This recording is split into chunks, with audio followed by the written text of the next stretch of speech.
You should be able to hear me now. I had the volume off. Goofy me.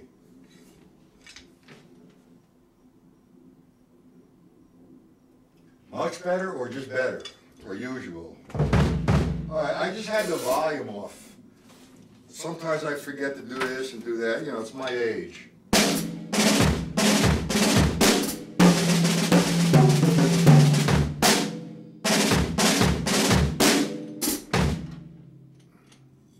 Hear the drums okay? Hear me talking okay? Okay, I'm going to have a new camera one day next week. Right now I have 3 cameras. I have the overhead, which is on now, and the next one coming up. And that's camera number 1. Let's see if we get camera number 2.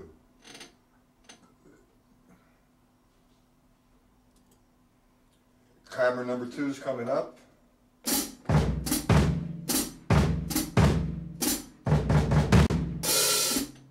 And the overhead. So which one would you like tonight, guys? The overhead, camera 1 or camera 2? Your choice.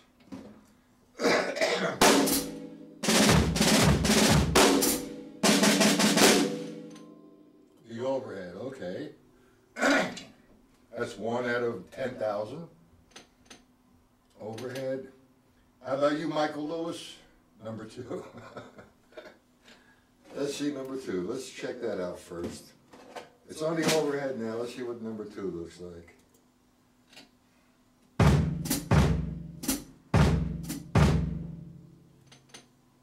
All right, we'll go back and forth. Let me keep it on number 2. I had it on the overhead this afternoon.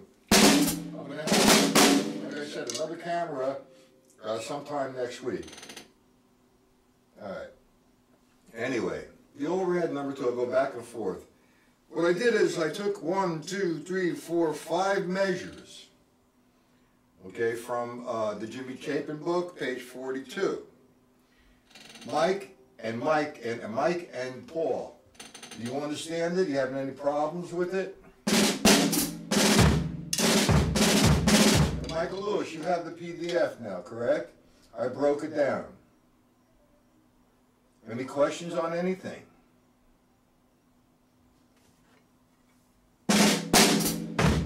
Now, Michael, you don't have the Chapin Book. I did send you,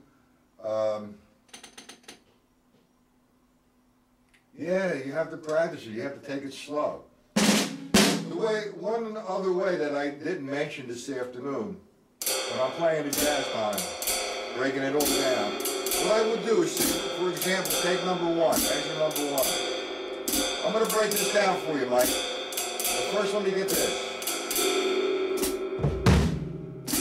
Okay, here we go. What I'm going to do is just play the jazz time with the 2 and 4. I'm thinking triplets. 1 and 2 and 3 and 4. I'm just going to play the first downbeat over and over again. 1, 2, 3, 4. 1, 2. Then I'm going to add the second downbeat. Again.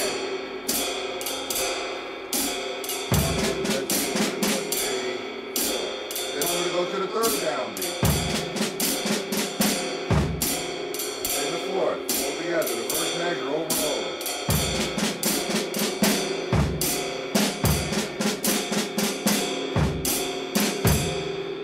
It's a slow process, man. You know, we're not thinking melodically, we're not thinking any kind of song structure. We're thinking about the mechanics of how this falls, the hi-hat, and the bass drum and snare. Anyway, one thing that a lot of students have problems with is the quarter note triplet. So, what is this? Hey Russ, how you doing? You have the Chapin, you should have the PDFs, no Russ? And the, do you have the Chapin book? I think the only person that don't, Mike, do you have the Jimmy Chapin book? And Michael Lewis? You have it, okay. Michael Lewis, I know you don't, and that's okay. How about you, Mike Forbes? Do you have the Jimmy Chapin book?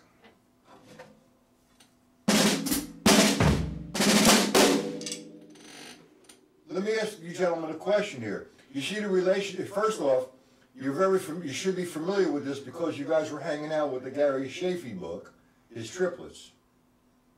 You don't have to order it, Mike, unless you want to. Okay, good. So everybody has the book. Michael Lewis, you don't need the book unless you want it in your library. That's not a problem. And it comes with a disc now, 4 discs, I believe. The original copy, 1948, I think. I was like 2 years old when the thing was first published.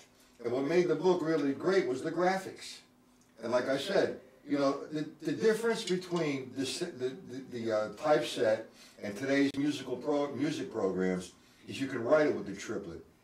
Back then, they had the typeset, and it cost a lot of money to rearrange a typeset. So I don't know if that's why he did that. But the other reason that I could see is when I'm playing 1 E and the 2 E and the 3 E and the 4 E and the 1, or 1 and the 2 and the 3 and the 4 and the 1. There's the element of time there. One is a little bit looser, one's stiffer. But as you get up faster,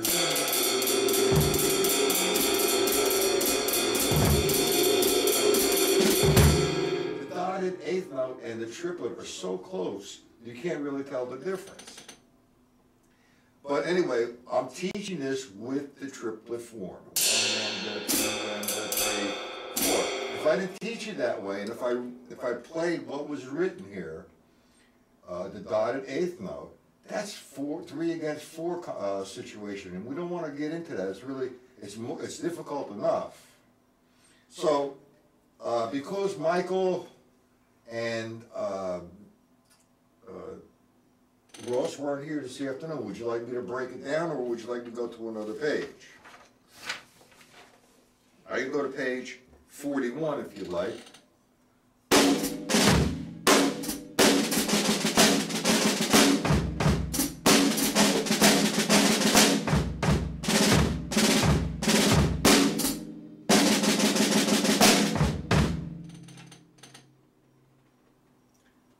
Would you gentlemen like me to go to page 41? Again, he does the same thing with the typeset. I'm going to take the first one, page 41.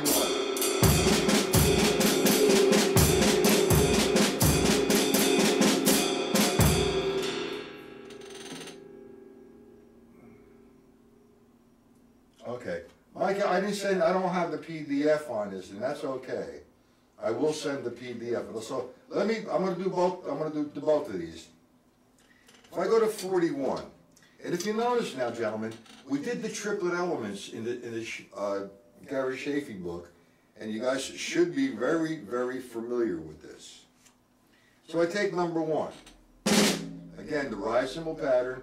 1 and the 2 and the 3 and the 4 and the 1, 2, 3, 4. So now I'm going to break down, other than that, the rise cymbal and the hi-hat, the bass drum and snare drum part. I'm going to do it slow, and I'm going to count out loud. Number 1, page 41. 1, 10, 2, 10, 3, 10, 4, 10. And we're not looking for speed. We're looking for consistency, spacing of time. So if you have the metronome going on, first you want to approach it without the metronome to say, okay, this is how it falls. Once you get familiar with how it falls, turn your metronome on and lay it down in that tempo. We're not trying to be stiff, but we're trying to be on time.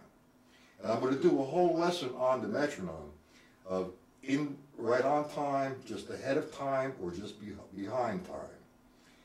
Okay, and we're going to work with the triplets here. Okay, so now, here's the number 1 between the bass drum and snare drum.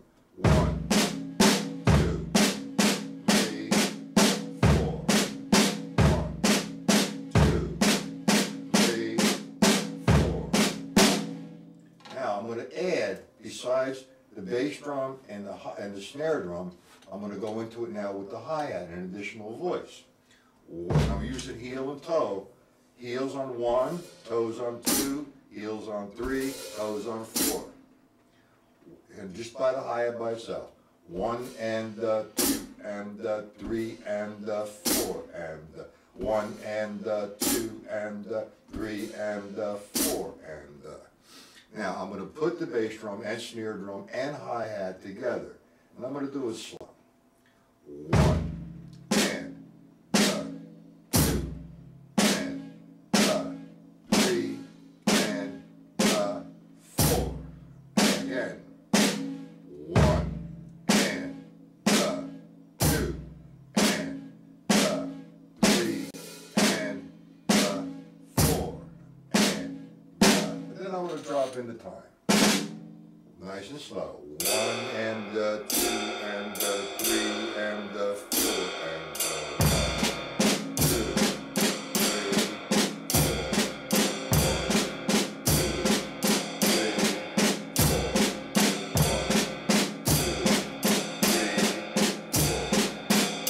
I'm not playing any accents. He has the accent on 1, 2, and 4 with the bass drum. And I'm not going to drop an accent, and I'm just going to play the notation a little faster.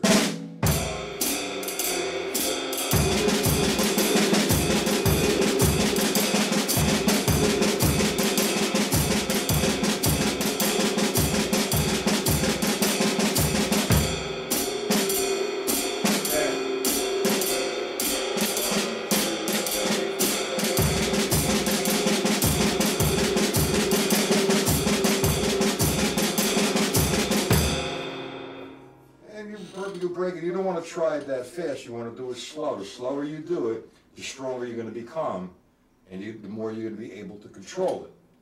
Now, like I said about quarter note triplets before, I'm sorry I got into something there to start talking to a few of you guys.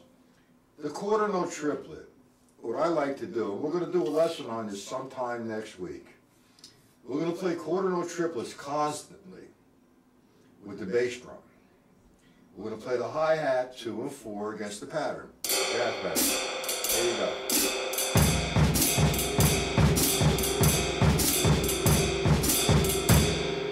And while that's going on, we're going to go to the stick control book, or we're going to go to the syncopation book, and we're going to read down the syncopation book. We're going to read the lines down with the snare drum against that foot pattern. And when we go to the stick control book, we're going to eliminate all the rights and play all the lefts on the snare drum. We're going to play a swung with the quarter note triplets going on with the bass drum. Now, you probably won't ever use that total exercise, when you're playing, but what it's going to do is going to get you inside of this thing and make all these other things a whole lot easier. Okay, we're going to go to line number 2. Now let me get a little drink of water here. It gets really dry in here.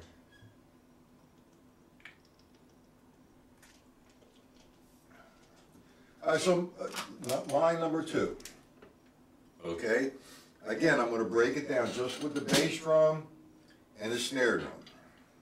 Bass drum and snare drum. 1 and 2 and 3 and 4 and 1, 2. I'm sorry. 2 and excuse me one second. I got to pull that phone.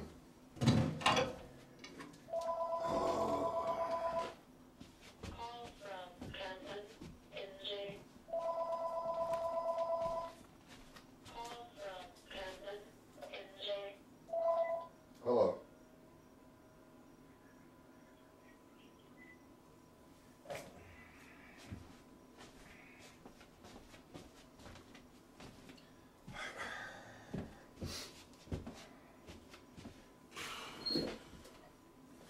What I normally do is disconnect the phone, shut it off, and I forgot to do that. I apologize.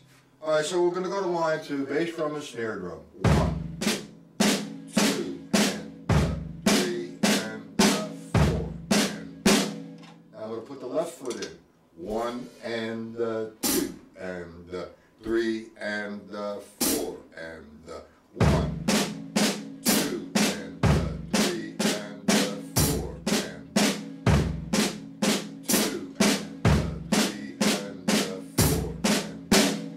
All together.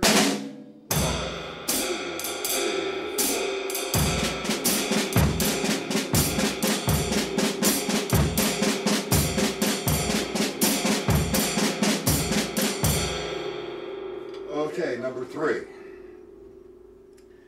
All right, number 3, just the bass drum and snare drum only. 1 and 2 and 3 and 4 and 1 and 2 and 3 and 4 and 1 and 3 and 4 and now with the snare, the hi-hat also. Here we go. Number 3.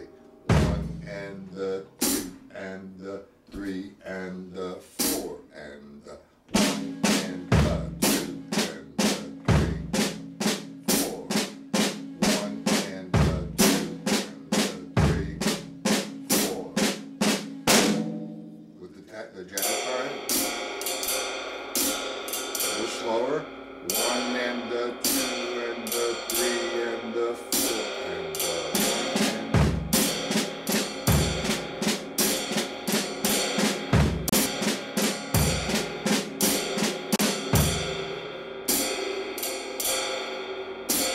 okay, a little faster.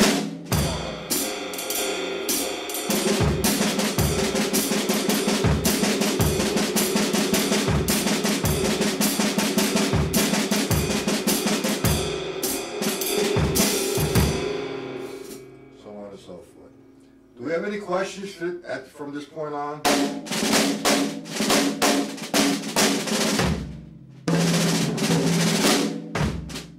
Any questions, gentlemen?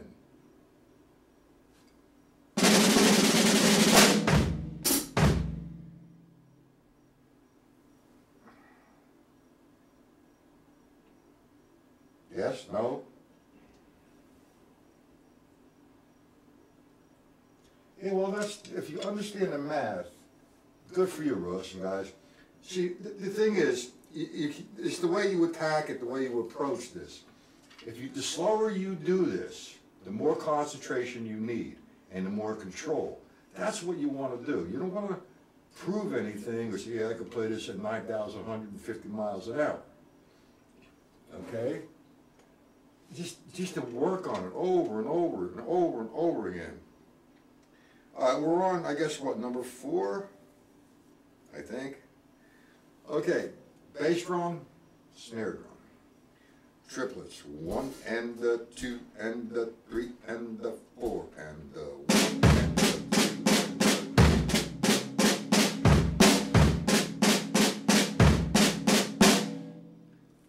again, slowly. 1 and 2 and 3 and 4 and 1 and 3 and 4 and okay. Now with the left foot, 1 and 2 and 3, number 4, 4 and 1 and 2 and 3 and 4 and 1 and 3 and 4 and all together. Here we go. 1, number 4, 2, 3, 4.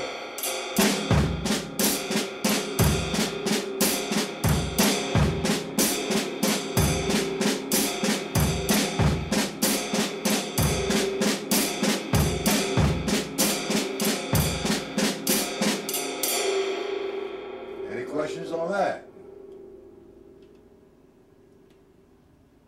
Well, yeah, slower works because, let me show you, it's not a painful book. I use that with love, painful. Painful means, being a hotshot kid, you want to play. But then you practice, you have to separate that.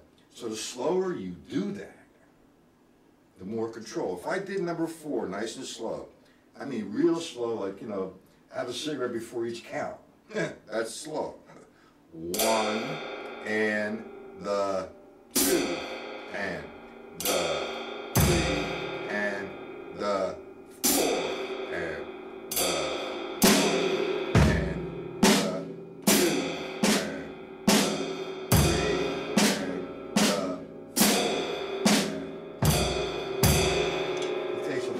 control.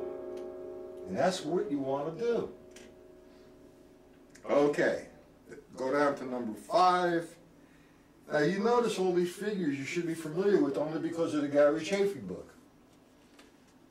You gentlemen agree? Is this a little bit easier now that you've had a little experience with Gary Chapin?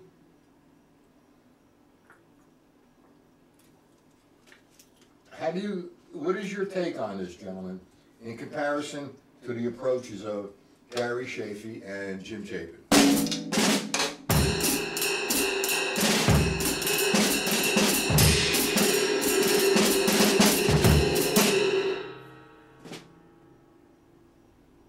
Need some response on that one, gentlemen. It makes it a lot easier. You have a little bit of experience. We're going to go to line 5. Okay. Bass drum, snare drum. Like I said, I'm not playing no accents. And I'm just playing the figure between the bass drum and the snare drum. I might, get a little ballsy, I guess, and throw an accent here and there. But that's not what you want to do. You want to understand how the figure falls first. Then you put the flavor in there with the accent. The accent kind of eventually will give you a different sound. Line 5. 1 and the 2 and the 3 and the 4 and the 1, 2 and the 3 and the 4 and then the left foot. 1 and the 2 and the 3 and the 4 and the 1 and the 2 and the 3 and the 4 and the 1, 2 and the 3 and the 4 and okay, against the jazz time, number 5. 1 and the 2 and the 3 and the 4 and the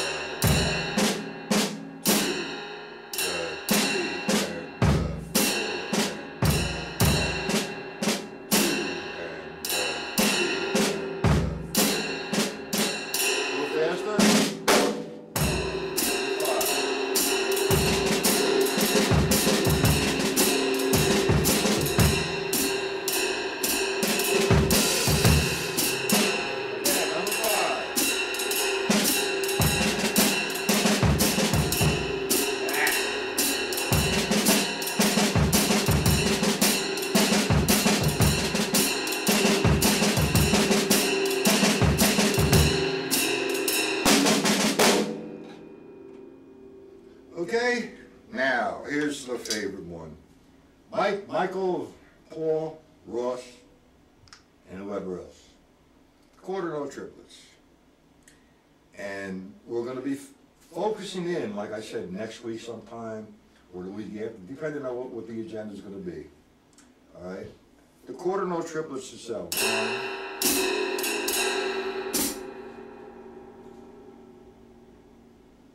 number 6. What's wrong with number 6? Nothing. You can play that. It's just the way it's notated.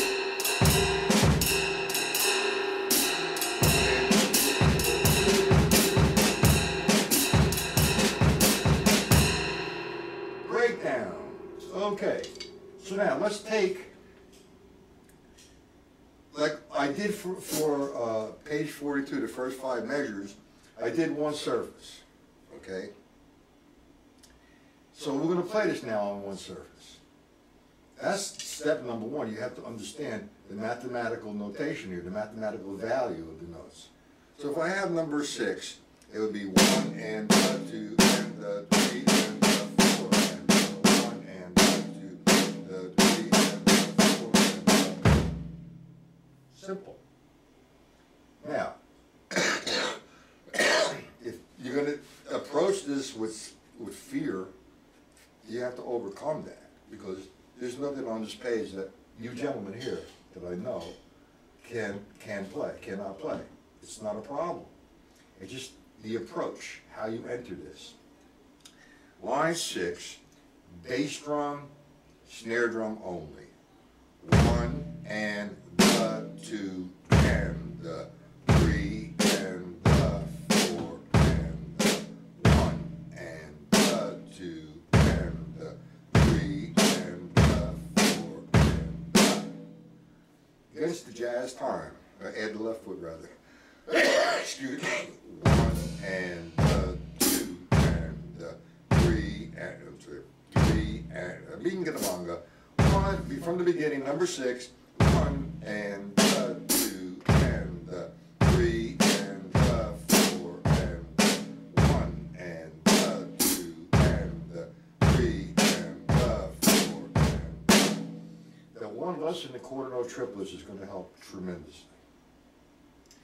Gentlemen, you have to understand, I'm making some mistakes here because it's very difficult to talk and play this. The drummers who sing and can play this, man, God bless them. Whoa. But now, here we go. Number 6.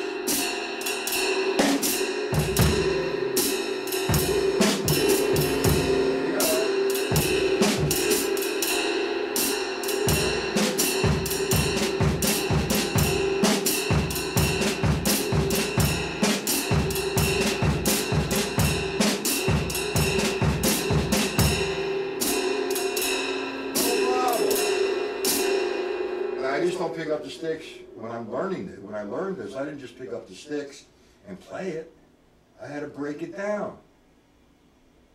It's not easy. Okay, now we're getting into the Paul zone. You remember Paul, the Chapin Book, the grouping, the number 8 and number 9 or whatever it was.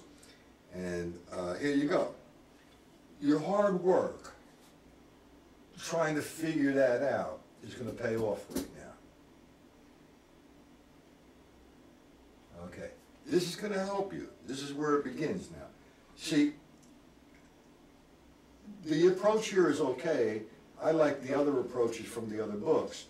To me, this is showing you mechanics and some possibilities, and it's showing, it's visualizing, you're visualizing it.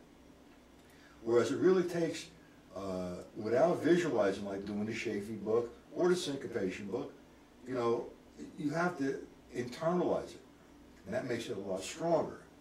So now we're going to go to number 7. First we're going to play the bass drum and snare drum, okay? 1 and 2 and 3 and 4. 1, 2, 3, 4. Now slower. No accents now. 1 and 2 and 3 and 4.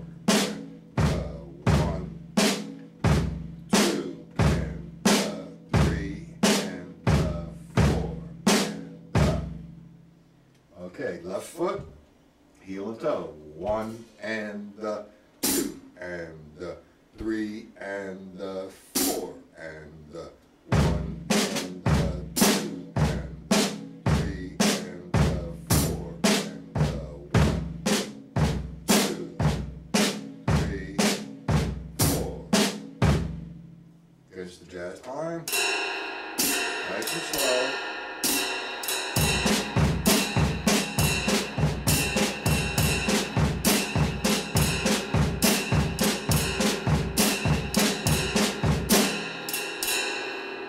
Tempo. With the book. 1, 2, 3.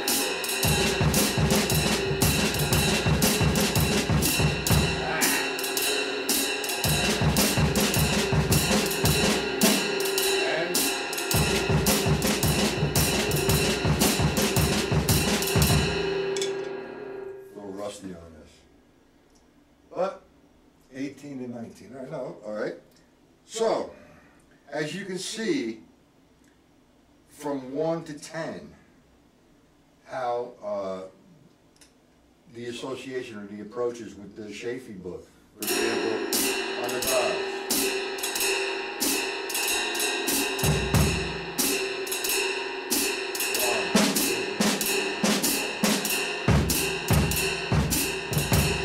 This is how you do the stick control book, for example. Strokes.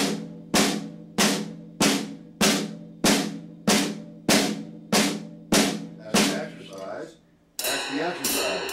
There's the pattern.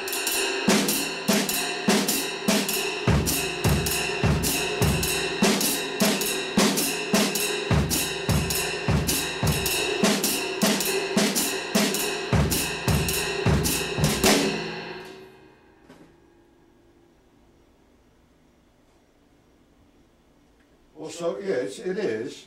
It's a good page. They're all good pages. I mean, don't misunderstand what I'm saying. Some of the things are a lot easier, but my point is, you know, because we put this book aside and we went through the Chapin book, sort of, you know, the different variables and formulas with the stick control book, it has made this understanding of this concept or his approach so much easier, because you're in tune, you're familiar with the triplets. Like we did the triplet, the hand does, between the hands and feet.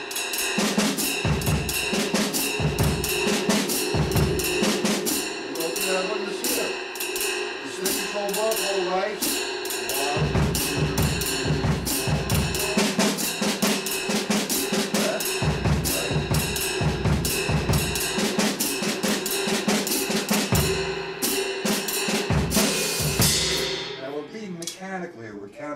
We're using counting system, the eighth note triplet count. Is there any questions other than comments like that, Paul?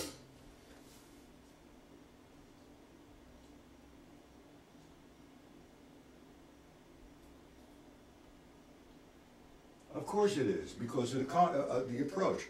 You know, you take, first of all, I started to say, I guess, in the beginning of the lesson, practice slowly, and take all the stuff that I've given you, the formulas, and just say, okay, this is the one I want to work on today and tomorrow or whenever, and work it, man. Get familiar with it. You're not trying to prove anything. You're trying to become better, stronger, and the element is slowly. That's what we need to do. You know, we do the stick control book, we do the syncopation, and we play, for example, all R's, we play the line strong. Well, one exercise, though, to really get in tune with this page, is doing triplets between the left foot and the right hand, and the right foot.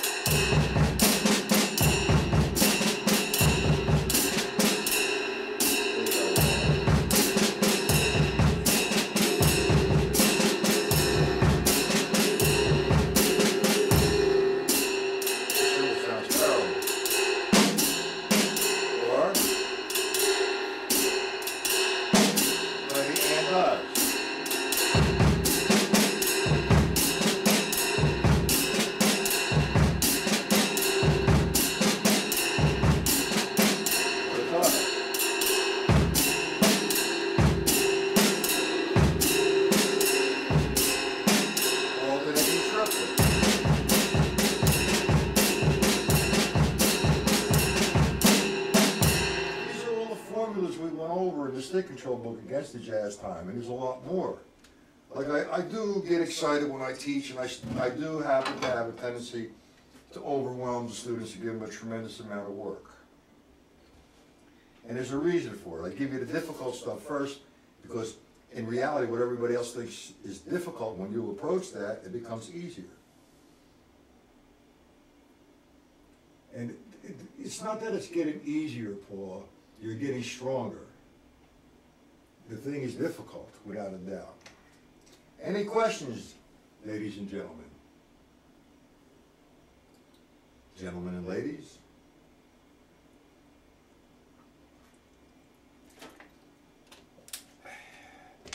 Now, I'm not sure if I want to do a lesson tomorrow. I do want to do one, but, you know, it's summertime. I miss Monday, 1 o'clock. Yeah, you do. You're going to feel stronger. But now you're going to take this approach, the mechanics, and become musical. So we're going to go to that zone eventually. Right now you're just learning the mechanics. And that's what it's about first. before you can play musically, you know, you have to, there's a lot of things you have to do there to learn the tune, hum the tune, play the tune with your hands. Michael Lewis, Mike and Ross, are there any questions, gentlemen? Like I was saying, the lesson tomorrow, it's summertime, the kids are up for school, and it's like, Dad, can we do this? Dad, can we do that? And I do owe you a lesson for 1 o'clock, but I'm thinking about canceling if it's okay with everybody else. Yes, no? Would you guys feel bad?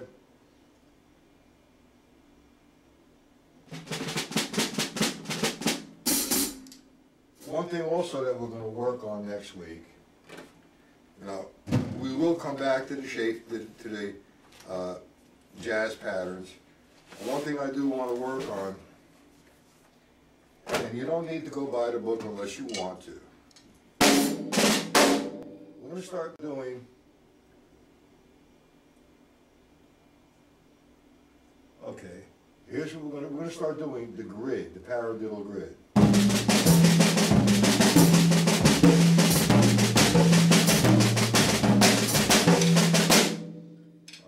I'm going to work that down for you. And we're going to start moving around the drum set. Let me get the overhead on, I think. Let me try this. There you go.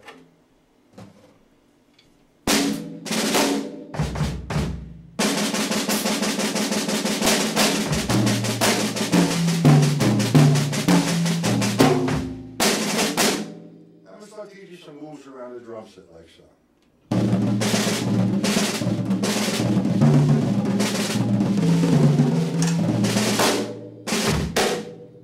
All kinds of stuff. Yeah, well, it's overwhelming. Most definitely is, and there is, you know, the thing is, here's the objective on the consistency of lessons. I will Monday and Wednesday of next week be consistent and back on it. Okay?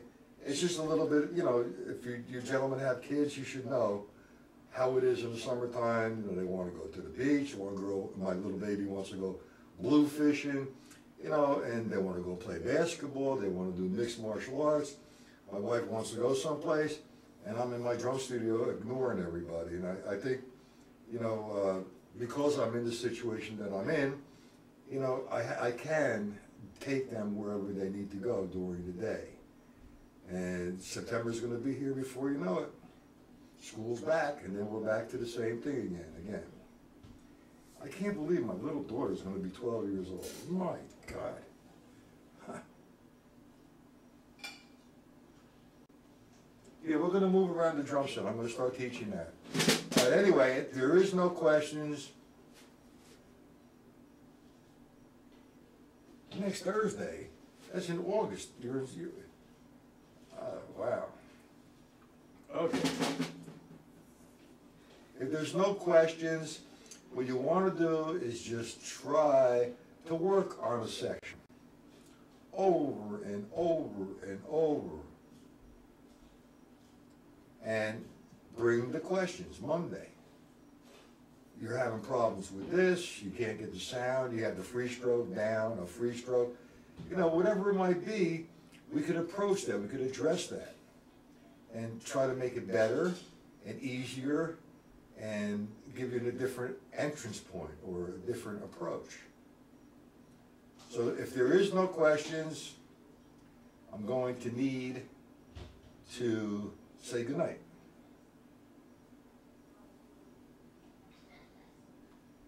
We have to talk about your school system. You want me to go talk? You want me to talk to your superintendent of schools, Mike? I mean, Paul. That's ridiculous. August next week is the 10th. That's like 2-3 weeks ahead of the East Coast. You're welcome, Mike.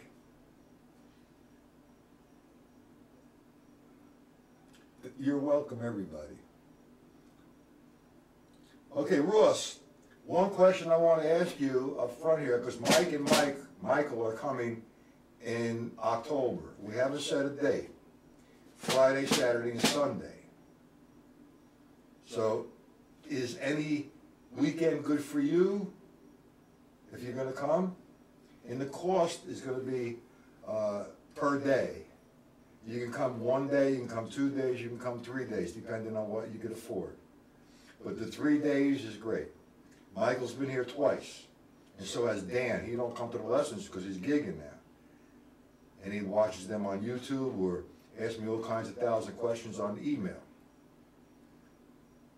So Ross, can I get you committed to coming on a weekend so we can set a date and put it in stone?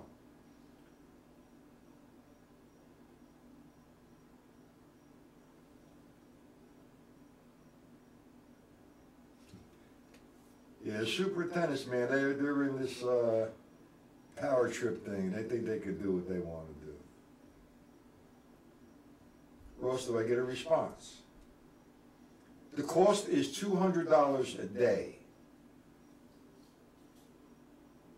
Can you email me, please, Ross, and tell me which weekend you could be available? Because I have every weekend open, Friday, Saturday, and Sunday. And it's okay with Mike and Michael, whatever dates I set in stone. So we're waiting on you to give us a commitment. And what I'm gonna need by the 15th of August is a 50% deposit. We'll talk about that in email. Okay, gentlemen, with that being said, let me close down. Let me get off, where is it?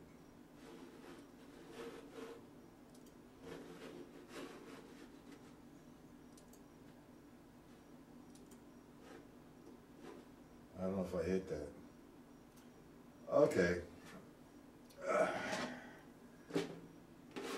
Gentlemen, have a good night.